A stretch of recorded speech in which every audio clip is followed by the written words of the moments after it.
Oz sa capisci bunamein da sez, ch'ins è contangibel dappertut con il telefonin, ch'ins chargia giù svelt grandes quantitats da datas sur il computer o ch'ins ha da tut temp electricitat. Quai è possibile grazie ad una vasta infrastruttura da pitches, da conducts e d'antennas. Mo già per distribuire l'elettricità passano 10.000 km conducts tras il Cantun.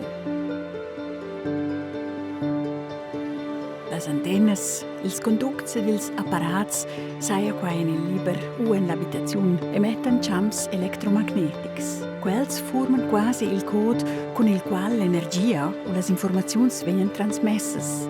L'energia dalla radiazione emessa ne basta bec per produrre particelle chargiadas positivamente via ions, contrari per esempio als radis da Röntgen.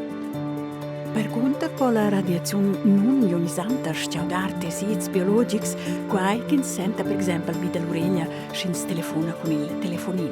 La radiazione non ionizzante è reglata giuridicamente. L'UNA ha l'incombenza di sorvegliare che le limiti di questa radiazione vengano osservate nell'ambiente. L'UNA esaminesce domande di costruzione per implants di trasmissione e controllesce stabilimenti esistenti. Quai è attualmente il caso per le antenne da 5G.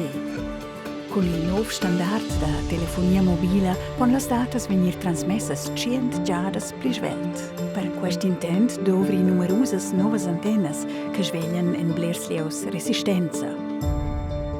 L'UNA gira in barat permanente con la Confederazione con la perscrutazione.